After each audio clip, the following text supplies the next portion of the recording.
Kendrick Lamar is the devil, and so are you.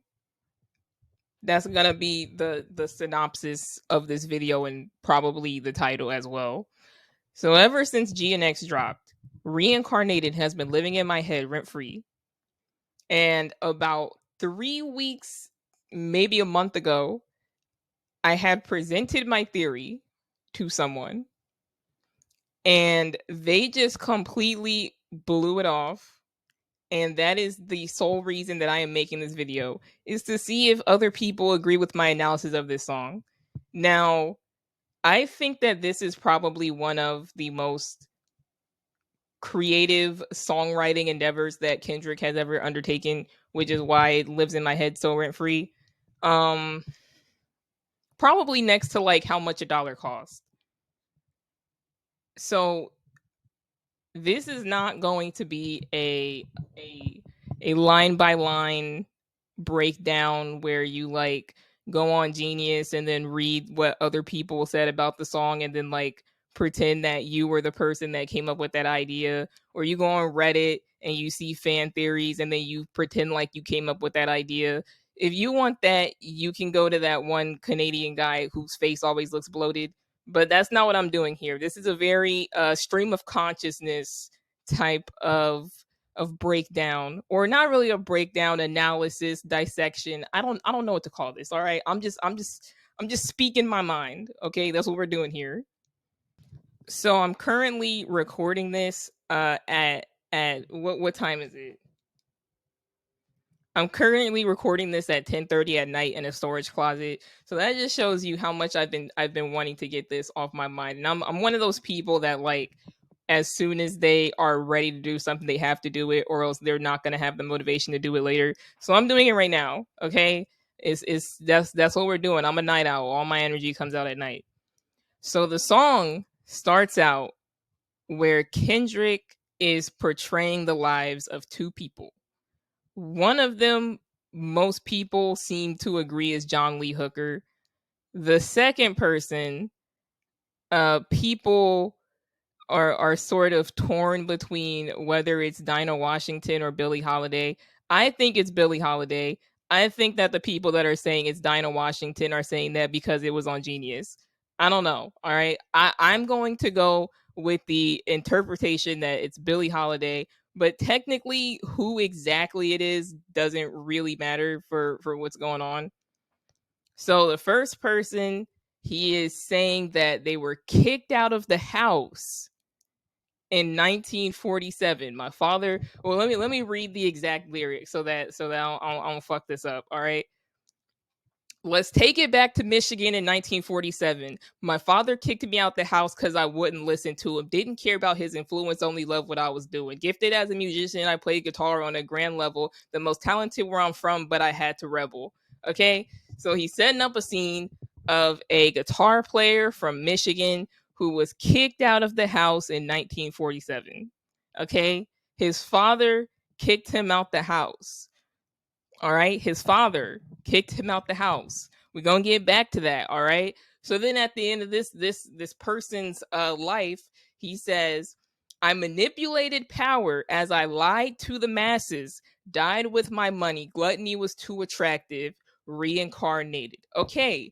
These are important footnotes, okay? Manipulating power and lying to the masses. All right. So this person was very talented musician. They gave in to hedonism of women and money, and they died.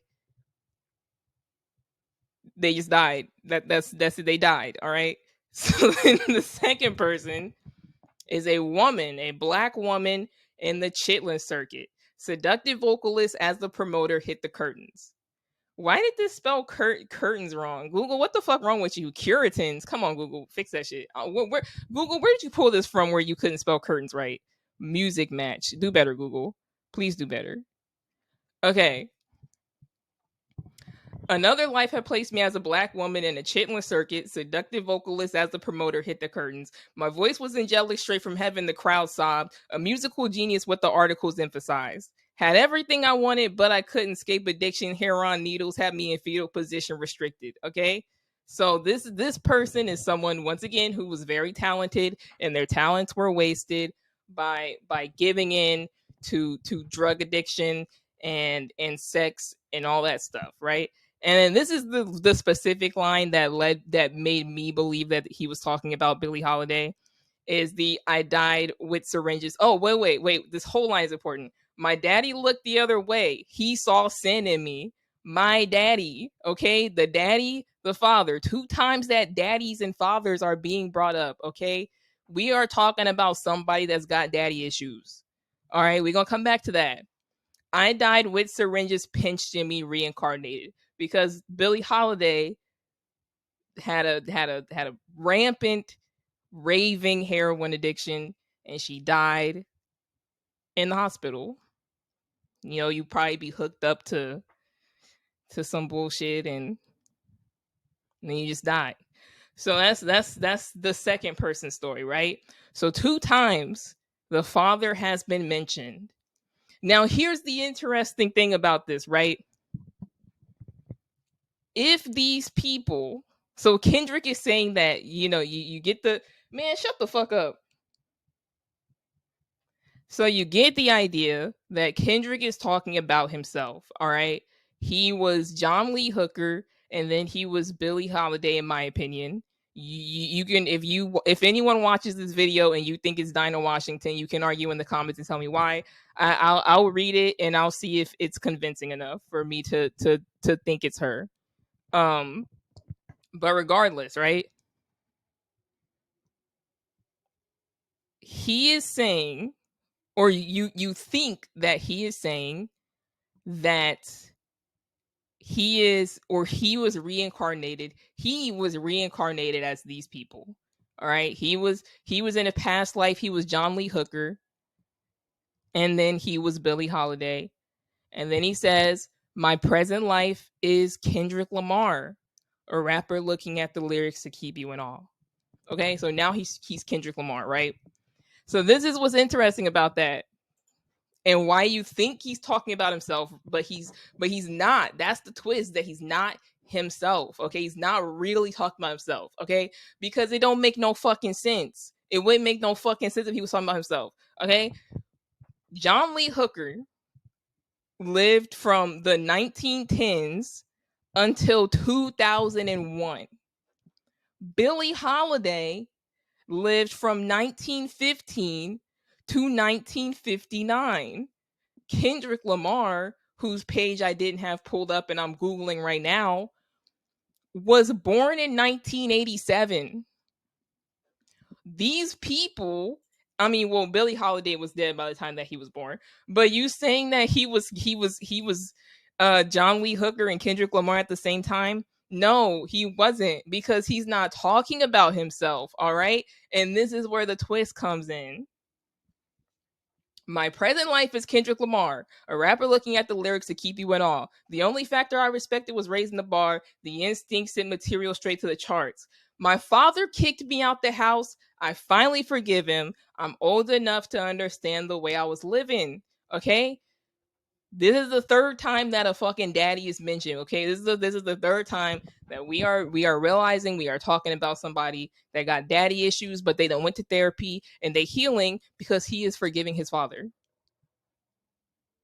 Okay, so he's forgiving his father. Okay, he says, I'm yelling, Father, did I finally get it right? Everything I did was selfless. I spoke freely when the people needed me. I helped them. I didn't gloat, even told them no when the vultures came, took control of my fleshly body when the money changed. Then this is when we realized that the Father he was talking about the whole time was really God. It was Father God. Okay. Son, you do well, but your heart is closed. I can tell. Residue that linger from your past, it creates itself. Father, I'm not perfect. I got urges, but I hold them down. But your pride has to die. Okay, Father, show me how. Okay, so now we're realizing that the Father is God and the reincarnated is Lucifer. Okay, we now okay. This is sort of the gist of the theory that I had presented to this other person that is the reason why I'm making this video.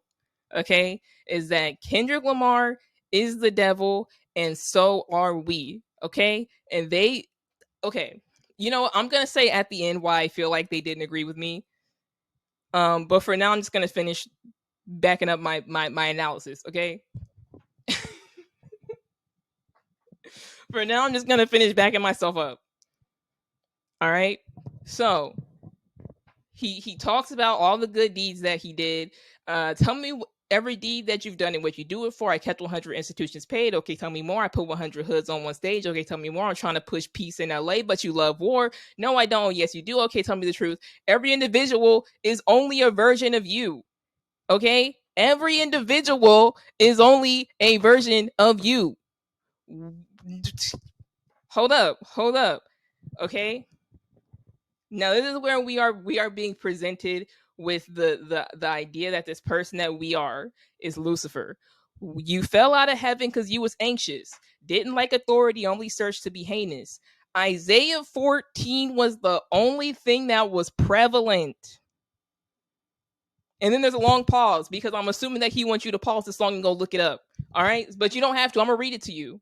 I'm going to read you Isaiah 14, or at least the parts that I think are important. All right. And we looking at King James Version because that's what I was supposed to be looking at when I was reading the Bible when I was a little kid. I don't read the Bible. I read the Bible all the way through like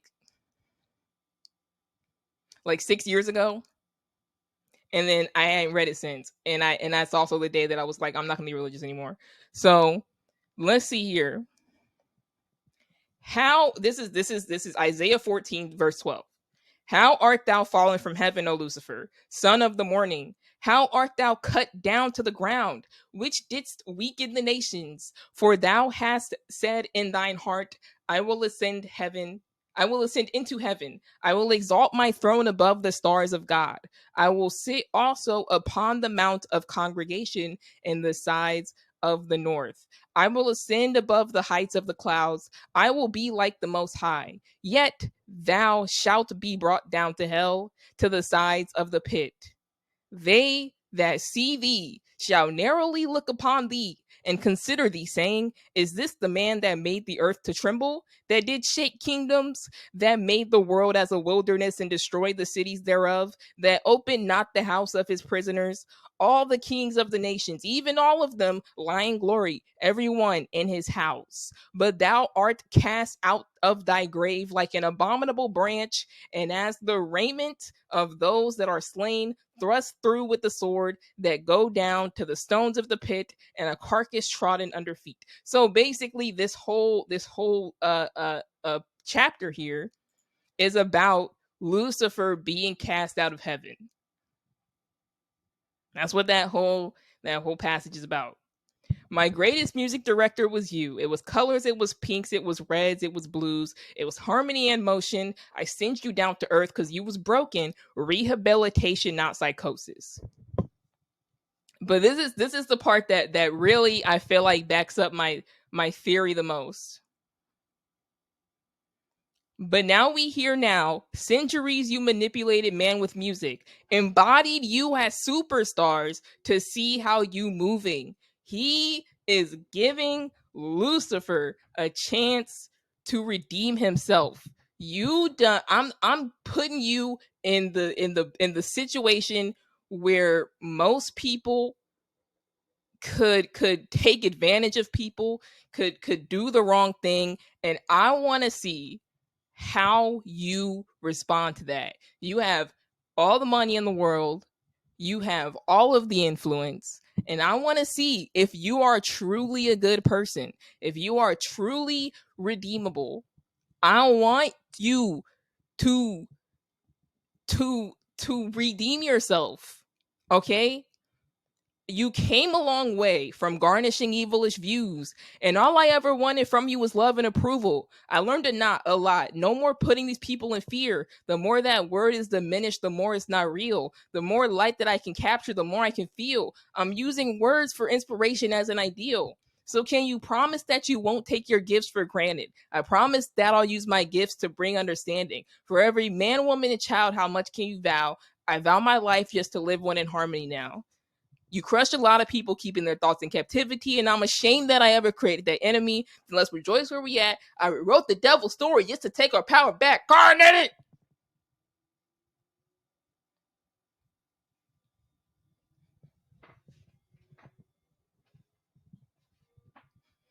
He literally tell you at the end, bro. He give you the answer at the end. He's giving you the plot twist at the end. How can I have said everything that I just told y'all to somebody and then they just go no,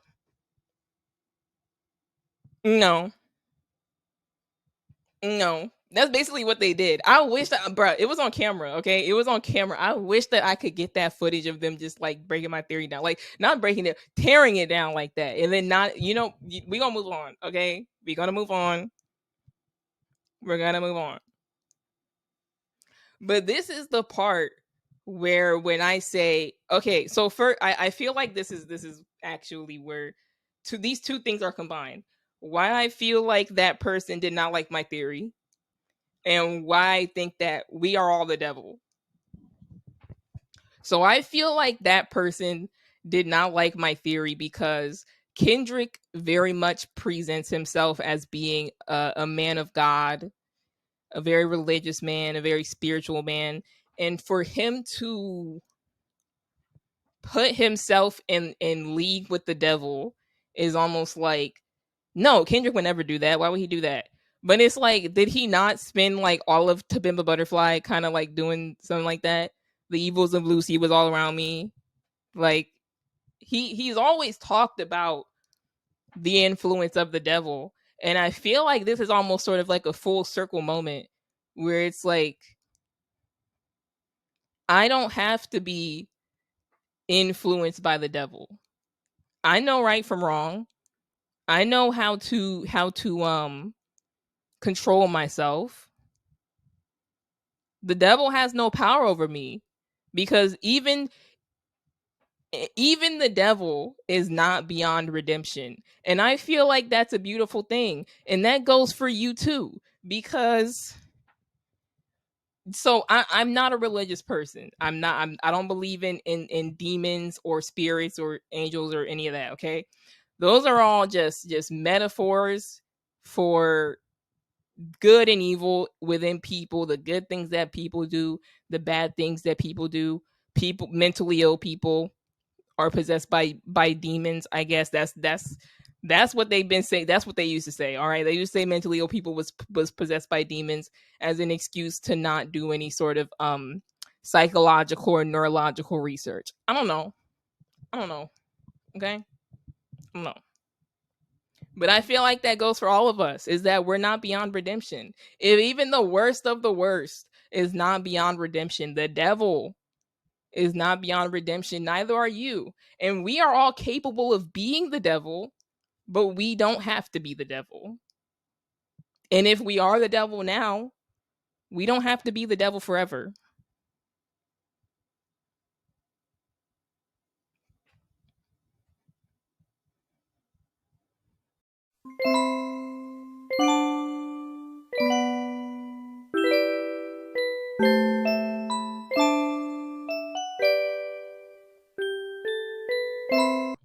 I can't put down the plate. I can't put down the steak. I can't put down the plate. I can't put down the cake. I fuck with that dude, man.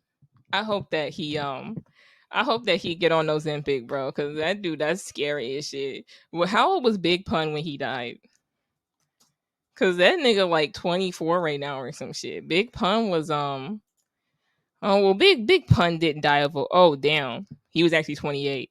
Yeah, this nigga gotta get on those Ozempic, bro. If y'all know who I'm talking about, leave a comment.